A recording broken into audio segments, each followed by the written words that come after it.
Hello everybody and welcome to Amphlett Reviews, back with another Japanese kind of deep dive. And after doing quite a lot of the kind of long kind of movies, kind of series that I've been doing, I've wanted to kind of do something a little different after that. And I think this is a perfect opportunity to dive into some of the Radiance releases and some of the Japanese titles that I've been really kind of pouring out recently on various different editions and distributions from Radiance, Eureka, Arrow, kind of thing. And looking at my collection as well, thinking, there's a lot of Japanese films still have yet to check out, very similar to some of the Shaw Brothers and Long Hollow Ice series. And I'm glad that I've managed to get through a load of those films and to kind of have a deeper insight into more, Hong Kong cinema. And now I want to talk a little bit about some Japanese cinema. And I was thinking to myself, who was the best person to dive into Japanese cinema-wise and kind of a bit more of an understanding? And who else but Kinji Fukasaku, the guy who did Battle Royale, one of my all-time favorite Japanese films, probably a lot of people's favorite film as well,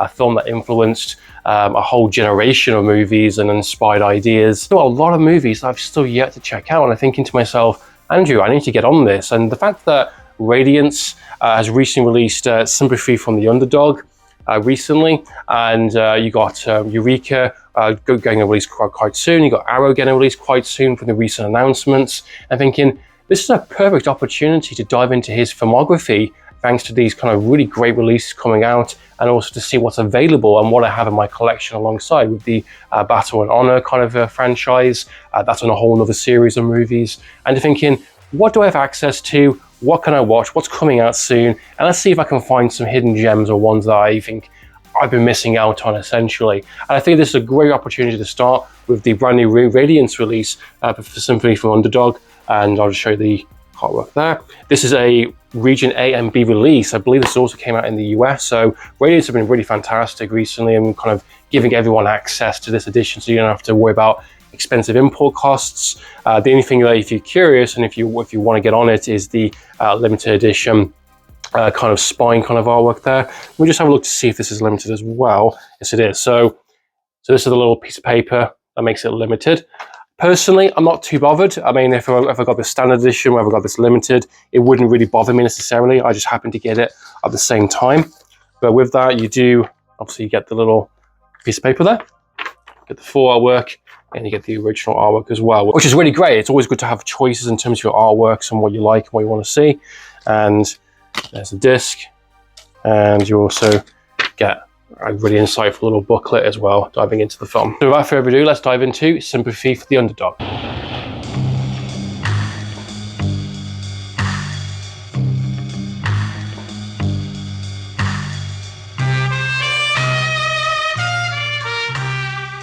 Sympathy for the Underdog, released in 1971, directed by Kinji Fukasaku, of course. And this one is a brand new release from the Radiance kind of library, as I mentioned already.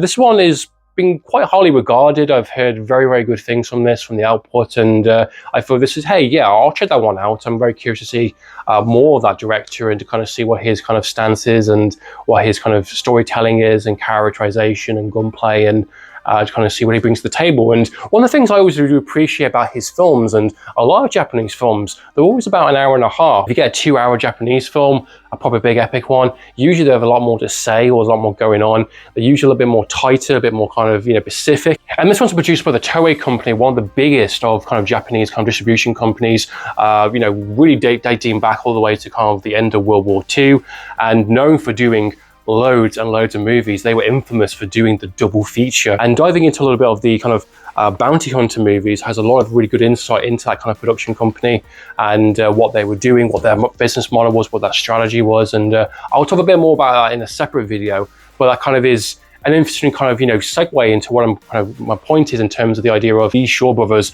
of its time and of its decade. And they were really kind of adapting to the modern audience and kind of changing their kind of business model, going from the kind of a stoic kind of, righteous kind of hero character, which you see in a lot of the kind of the earlier movies and within the late 60s thing. And as time went on, during going into the 70s, going into the late 70s, the audience kind of perception, the audience kind of demand was shifting in a way in terms of what was going on in terms of politics and society and what people wanted to see more. People wanted to see more grittier, rougher, kind of more morally grey characters than your traditional kind of stoic hero, or a character that you know, has to kind of sacrifice himself at the end, or the one that looks after the little people. And you can have more challenging kind of storylines and more challenging films in that regard. And you start to see a pull of that going into the 70s. And Kinji Fukasaku was definitely one of the hot ticket directors of that time. The storyline for Sympathy for the Underdog is a very simple film, but executed to a really, really high caliber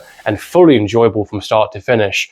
It is an hour and a half movie. You've got a whole kind of, you know, crew of characters. I can't pronounce all their names, but you've got a really interesting kind of dynamic with this kind of crew that basically were betrayed by their kind of boss, essentially. They all went to prison, all got screwed over in various different ways. And, you know, our main character, which is the badass character with the sunglasses on top there, he basically was wronged the most. You know, someone he loved got betrayed, potentially dead or in prison. We don't know what happened to her. She's just someone who is a key point in his life. Feels a lot of remorse for and feels very guilty for. And he's come back after 15 years. He's put together a bit of a crew of people that were wronged by the main boss, essentially. And he basically wants to go to war with him. And he goes to him, the boss character, and says, you know, I want money for renders of services. I want $5 million. You know, I want, you know, a payout for the, you know, my crew that you basically left to the dust, essentially. You know, we put our life on the line for you. You know, I served time. Some people are dead. Some people have been massively screwed over, not part of that kind of organization anymore. And, you know, it's kind of like it's time you pay your dues.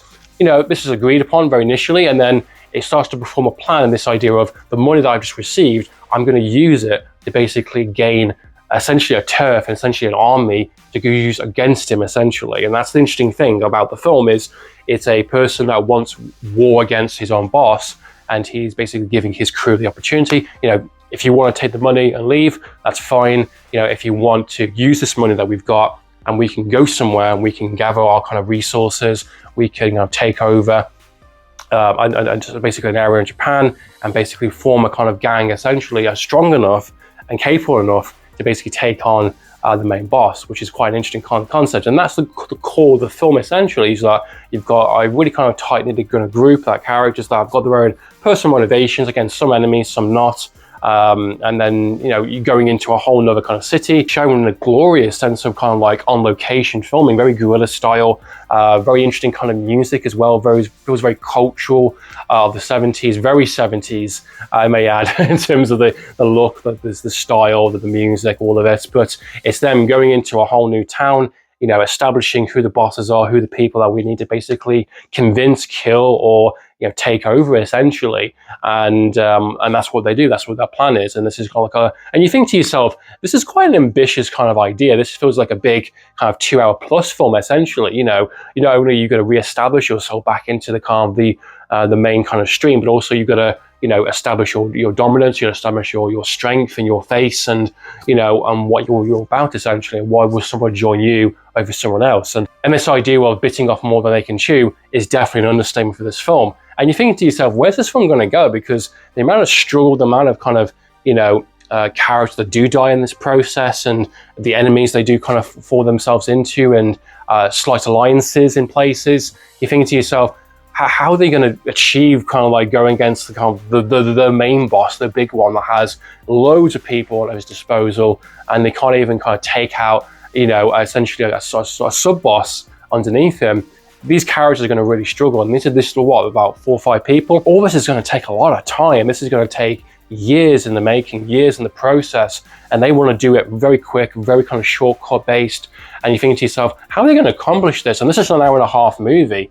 And that's where the film starts to get more interesting and starts to get more kind of dives into these characters and their personal motivations, and, you know, what their ultimate goal is, essentially. And, you know, and is it worth it? Is this idea of revenge so worth their own lives, you know? And they spend a lot of it within prison, or kind of being shunted, or, you know, having family back home, essentially, or, you know, they're working towards a reason which they don't even know themselves. This is kind of this idea of illusion of like, I need to get revenge because that's what my program is, essentially. And so overall, Sympathy from the Underdog is a very simple, very effective, very highly stylized and deep dive into a traditional kind of Yakuza revenge movie. Has a bit more to say, has a bit more going on, has a bit more kind of intrigue alongside as the film takes you into this journey of what it actually means to have a revenge. And so what are your thoughts and opinions? Let us know, please comment down below. So in the meantime, guys, Amphlett reviews Signing out.